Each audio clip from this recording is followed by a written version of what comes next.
La bendición y la paz de Dios nuestro Padre y del Señor Jesucristo sea con todos ustedes. Anteriormente vimos, ¿podemos bendecir a Dios? Hoy, ¿cómo ser fieles a Dios? El diccionario dice que la palabra fidelidad proviene del latín fidelitas y es una virtud que tiene el hombre que cumple con su palabra. Antiguamente se relacionaba con el cumplimiento del deber que alguien tenía hacia un señor o un rey. De una persona se dice que es fiel cuando es capaz de cumplir con su promesa, más allá de que piense de manera diferente, ¿verdad? Una persona que es fiel con otro no será capaz de engañar ni traicionar a sus seres queridos. O sea, es una persona en la que se puede confiar. Un ser humano que es fiel acepta sus compromisos y los cumple porque la fidelidad es un valor moral.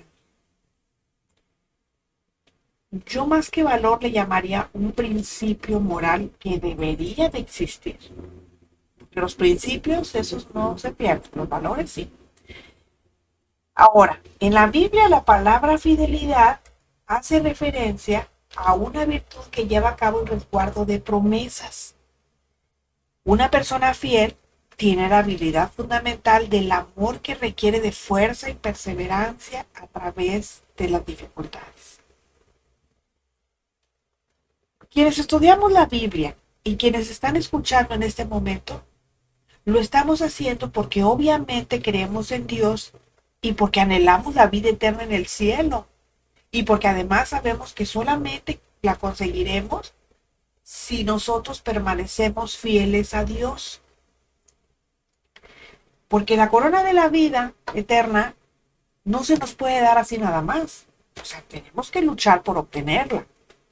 Por eso dice Pablo, dice, yo prosigo hacia la meta.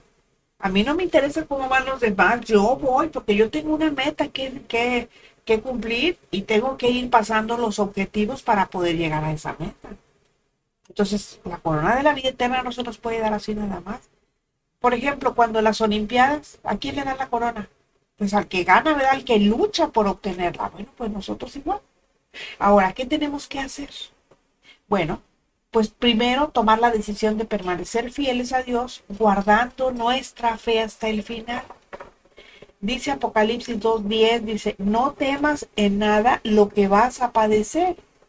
He aquí, el diablo echará a algunos de vosotros en la cárcel para que sean probados y tendrán tribulación por 10 días. Pero sé fiel hasta la muerte y yo te daré la corona de la vida.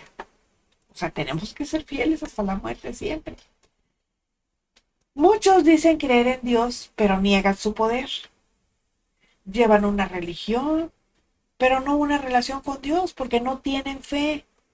Por ello caen con facilidad cuando les llega la tempestad o cuando les sopla un viento recio. Cuando tienen un problema caen. ¿Por qué? Pues porque no tenían una relación con Dios, solamente seguían una religión.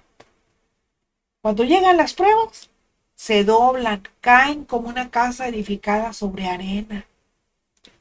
Pero aquellos que edifican firmemente sobre la roca están dispuestos a permanecer fieles a Dios hasta la muerte.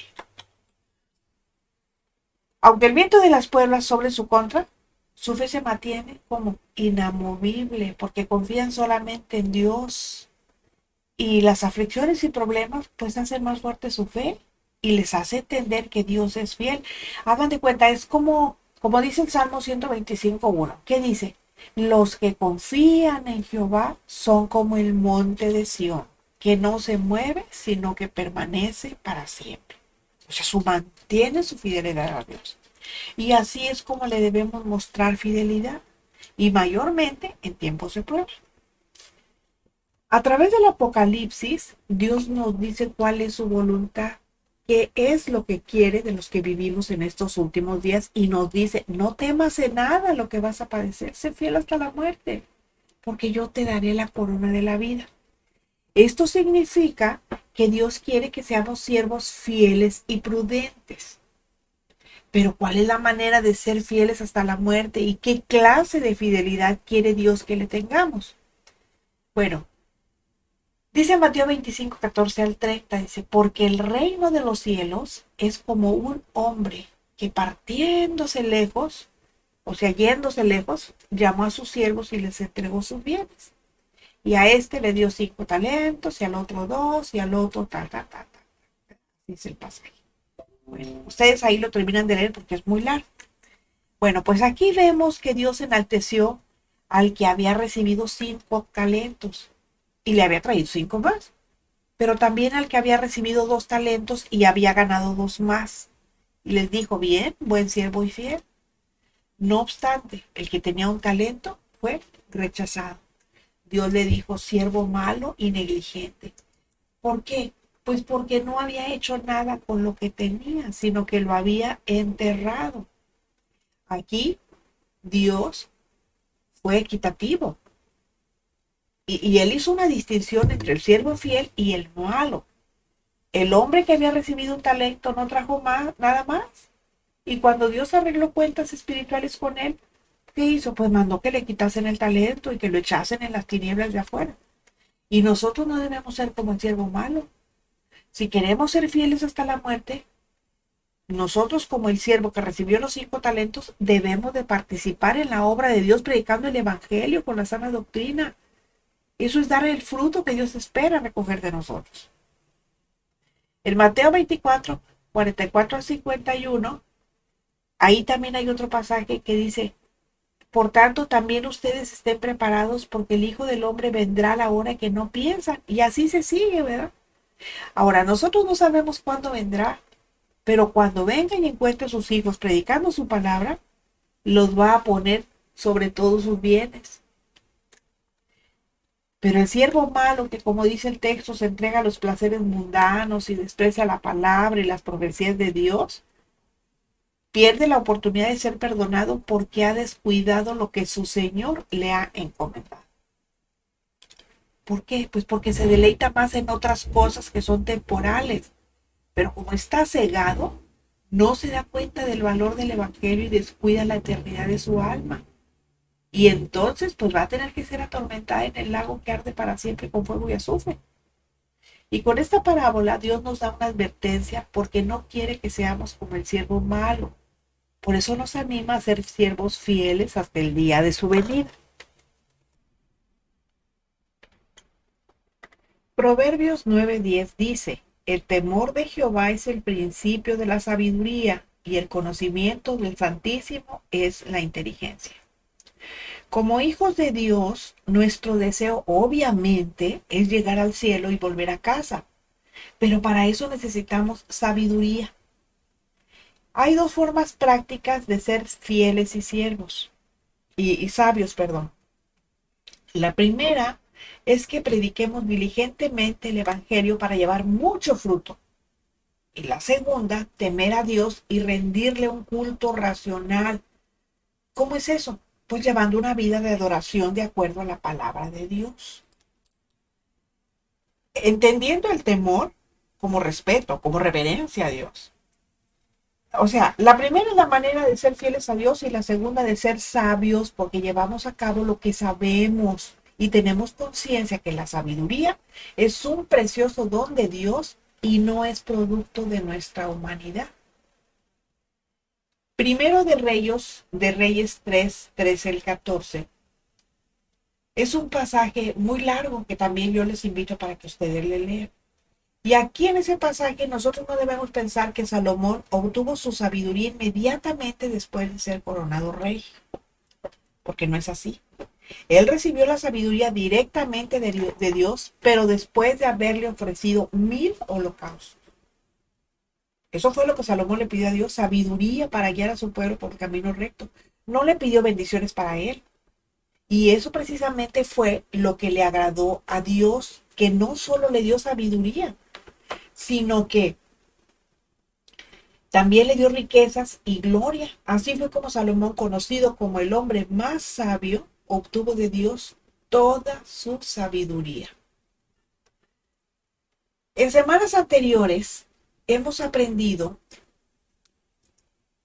que el temor de Dios es el principio de la sabiduría y el conocimiento del Altísimo es la inteligencia. Entonces, si le preguntamos cuál es la forma de permanecer fieles a Dios, a la iglesia y al evangelio, pues sin duda que Él nos dará la sabiduría que necesitamos. Apocalipsis 3:15 y 16 dice, yo conozco tus obras, que ni eres frío ni caliente. Ojalá fueres frío o caliente, pero por cuanto eres tibio y no frío ni caliente, te vomitaré de mi boca. Todo cristiano tibio lo es porque no tiene entusiasmo ni en su fe, ni en sus obras, y todos necesitamos tener más entusiasmo por el evangelio, procurando llevar mucho fruto. La escritura nos enseña sobre la importancia de que si somos realmente cristianos, pues inevitablemente tendremos que dar fruto, porque eso es lo que identifica a un hijo de Dios, el fruto que da. Y los cristianos que nos concebimos fieles no podemos ser estériles porque va contra nuestra naturaleza. Imagínense si el hombre con los 5 talentos que ganó, otros 5, si se hubiera limitado a guardárselos, pues no habría conseguido nada. Pero él conocía la voluntad de su Señor y trabajó arduamente para complacerlo y obtener un beneficio. Pero no precisamente porque él buscaba el beneficio, sino porque eso vino como consecuencia de haber hecho lo que hizo para su Señor. Como su pasión por complacerlo era muy grande, fue llamado buen siervo fiel y recibió una gran bendición y además recompensas. Y como vemos, tanto el siervo fiel como el malo fueron llamados por Dios como obreros del evangelio. Sin embargo, tenían maneras de pensar antagónicas, o sea, eran opuestas las maneras de pensar. Sus maneras de trabajar eran diferentes, porque mientras el siervo fiel trabajó dedicada y fervientemente, el malo desperdició sus días perezosamente y pues obviamente su final fue miserable. Ya casi es hora de que nuestro Señor regrese y necesitamos dedicarnos al Evangelio de acuerdo con su voluntad. Debemos mostrarle gratitud por lo que hace en nuestras vidas, haciendo que el fuego del Evangelio arda en nuestros corazones. Porque miren, en esta vida tan apresurada que vivimos, a veces nos sumergimos tanto en nuestros compromisos que nos olvidamos de dónde realmente viene nuestro sustento. Y por eso no nos importa cancelar nuestra cita con Él. Qué fácil es que ya tenemos un compromiso y nada más de repente, ay, es que ahora no puedo porque me llegó visita, ay, es porque voy a ir acá, ay, es porque voy a ir allá. La visita, si es de nuestra confianza o nos está visitando, bueno, pues entonces tiene que aguantarse y decir, ¿sabes qué? Mira, discúlpame, pero hoy tengo mi estudio, me voy a poner a estudiar. Si me quieres acompañar y si no, pues me esperas a que lo termine. Pero para eso se necesita tener compromiso. Y lo que pasa es que la gratitud no forma parte de nuestros principios. Por eso nos cuidamos de quien nos ve, pero no de quien no nos ve, de quien no vemos. Si nos detenemos a pensar, aunque solo sea un momento, nos daríamos cuenta que tenemos mucho por qué estar agradecidos. Somos afortunados por estar vivos, por tener ropa para vestirnos, un trabajo que desempeñar, comida suficiente en el refrigerador y sobre todo la alegría de tener una familia y amigos que nos rodean. Eso hay que agradecérselo a Dios. Por eso no nos podemos olvidar de una palabra a la que debemos de estar atentos y esa palabra es contentamiento. Esa palabra, según el diccionario, significa estar contento, estar satisfecho. Pero la Biblia profundiza en su verdadero significado y nos dice que es una satisfacción interior, que no nos exige cambios en circunstancias externas. Pero ¿qué pasa cuando miramos las circunstancias que nos rodean? Nos quedamos insatisfechos, nos quejamos por lo que nos falta y esto nos impide ver lo mucho que tenemos. Pero ¿saben qué? La Biblia es tan sabia que hay versículos en ella que nos iluminan para poder entenderlo. Por ejemplo, Hebreos 13:5 nos dice, contentos con lo que tienen ahora, porque Él dijo, no te dejaré ni te desampararé. Un salmo dice, creo que es el Salmo 37, dice, No he visto justo desamparado, ni su descendencia que mendigue pan. ¿Por qué? Porque Dios no los ha dejado. Filipenses 4:19 dice, Dios pues suplirá todo lo que os falta conforme a sus riquezas en gloria en Cristo Jesús. A veces estamos insatisfechos porque no es lo que nos falta, es lo que deseamos, lo que no tenemos. Por eso estamos insatisfechos. Pero cuando nos damos cuenta que Dios no nos va a dar más de lo que necesitemos, y eso es lo que nos va a suplir, cuando lo analizamos y lo entendemos, lo llegamos a comprender y podemos decir, gracias Señor, porque efectivamente tú me das lo que tú consideras que yo necesito. Mateo 6:11 dice, el pan nuestro de cada día, dánoslo hoy. Estos versículos nos enseñan que la historia no ha terminado, que esto que Dios nos ha dado es lo que necesitamos en el ahora, en el hoy. Y el Señor nos invita a que estemos satisfechos, contentos, y nos promete que en la medida en que mantengamos ese contentamiento, vamos a recibir más. Cuando teníamos a nuestros hijos en casa, les balanceábamos la comida, se las dosificábamos, los alimentos, dándoles solamente lo que necesitaban para su buena nutrición, porque no se trataba de darles de comer por comer, se trataba de saber alimentarlos sanamente. ¿Y qué hacíamos? Pues les dábamos una medida ayer, una medida hoy, mañana otra, y así sucesivamente, entendiendo que a medida que iban creciendo, pues se les iba a dar más. Pues nosotros no somos diferentes a los niños. Ayer tuvimos lo que necesitábamos, hoy también se nos dio y sin duda mañana nuevamente se nos proveerá lo que sea necesario. Caminemos con fe, con perspectiva eterna, con esperanza en nuestro corazón. Y si lo hacemos así, no nos faltará nada, porque Él nos dice, no te dejaré ni te desampararé. Dios nos ha prometido que nos dará siempre lo necesario. Pero ahora nos toca a nosotros hacerlo con lo que nos corresponde para alcanzar sus promesas. ¿Qué fue lo que le pidió al pueblo de Israel? Vamos a recordarlo. Éxodo 19, 5 y 6 dice, ahora pues, si diereis oído a mi voz y guardareis mi pacto, ustedes serán mi especial tesoro sobre todos los pueblos, porque mía es toda la tierra. Dice, si dieres oídos a mi voz, o sea, si estás atento a lo que yo te hablo y si obedeces mi pacto, eso es lo que les está diciendo. Y esto fue porque para Dios hacer un pacto, y para que Dios hiciera un pacto formal con ellos, les puso una condicionante y le dijo, si dieres hoy mi voz, si estás atento. Eso nos enseña que antes de pedir fidelidad, la muestra. Dios es fiel. Y le dijo a Israel que quería un pueblo obediente. Y antes que fueran escogidos para guardar su ley, les condicionó a que guardaran su pacto, o sea, que obedecieran su pacto. Eso dice el texto. Y eso significa que el pacto que Dios hizo con ellos era más grande que la misma ley, porque involucraba la ley, el sacrificio y la elección de obedecer y ser bendecido o desobedecer y ser maldecido. Dios quería que Israel fuera su tesoro especial. Quería que fueran un pueblo con un lugar único en su gran plan, que llegaran a ser un pueblo de gran valía e importancia para él. Salmos 24:1 dice, de Jehová es la tierra y su plenitud, el mundo y los que en él habitan. Y no era que Dios ignorara al resto del mundo, porque como leemos en el texto, suya es toda la tierra. Lo que se había propuesto es que Israel fuera instrumento en sus manos para alcanzar toda la tierra. Y lo que vemos entonces es que Dios pedía y sigue pidiendo de sus seguidores fidelidad y lealtad.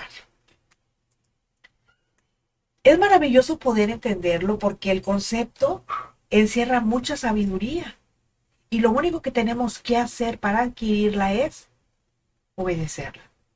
Quiera Dios que podamos lograr el equilibrio de que estemos satisfechos, contentos interiormente y agradecidos cada día en medio de nuestras propias vivencias.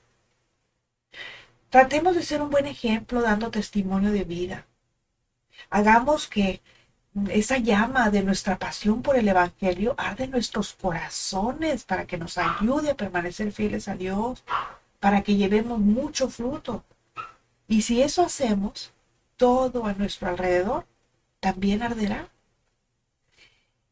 Leamos diariamente la Biblia, pero estudiándola, escudriñándola, meditándola. Oremos a Dios no solo cuando tengamos necesidad de alguna cosa, sino también para agradecerle. Cuando tengamos conflictos internos o no sepamos qué hacer, preguntémonos qué haría Jesús. Evitemos las tentaciones de hacer cosas que no debemos y no dejemos de congregarnos para estudiar en grupo. No es lo mismo asistir a la congregación como oyente, como espectador solamente, a asistir a algún grupo de estudio como participante activo. Pero por favor, que sea un grupo donde se predique la sana doctrina. Hace 5 años aprendimos que no basta solo con conocer y saber lo que es la sana doctrina, sino que va mucho más allá porque tiene que ver con nuestra manera en cómo vivimos el día a día. ¿Y saben por qué? Porque solamente en un grupo así vas a recibir mucha ayuda espiritual. Vas a salir de muchas dudas. Vas a conocer la palabra y harás familia con los que te reúnes. Y les voy a decir otra cosa, miren.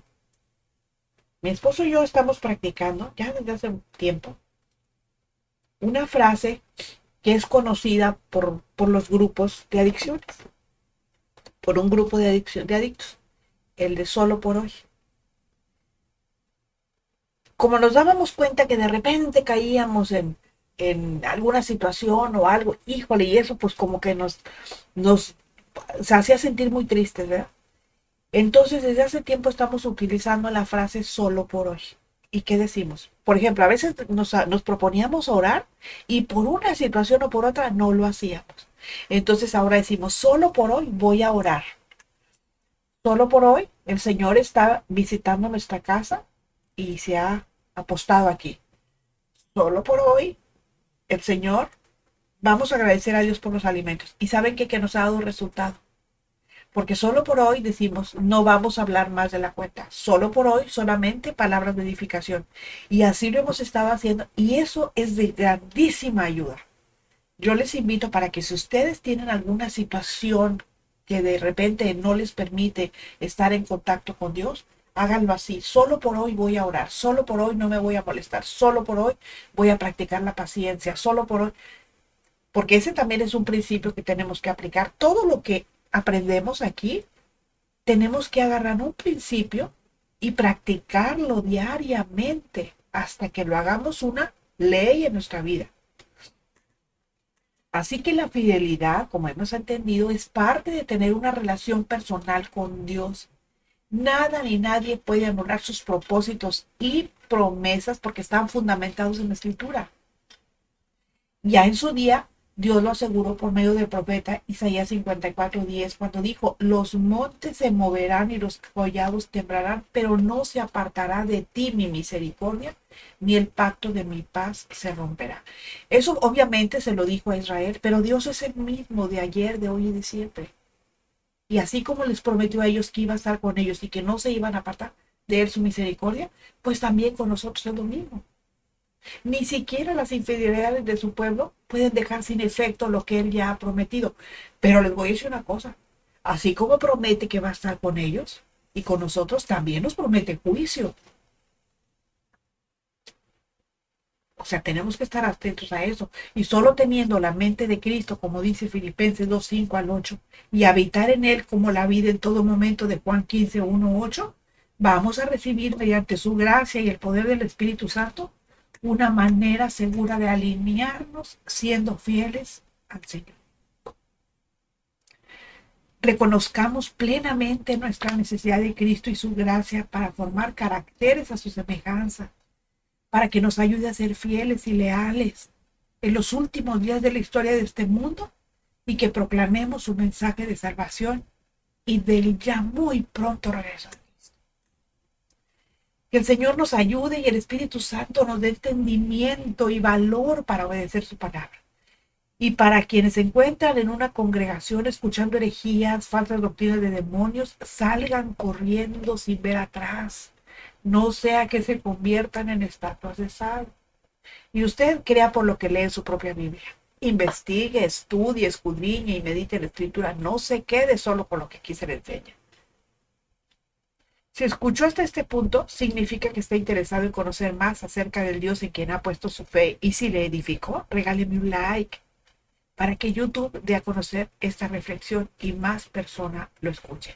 Cuando hablo de convertirse en estatuas de sal, quiere decir que se convierten en personas insensibles, que ya el Evangelio no hace mella en sus corazones. Lo espero la próxima semana, cuando volveremos a encontrarnos en nuestro jueves de estudio. La iglesia verdadera dice: ven, Señor Jesús, te estamos esperando. El Dios de paz sea con todos ustedes. Amén.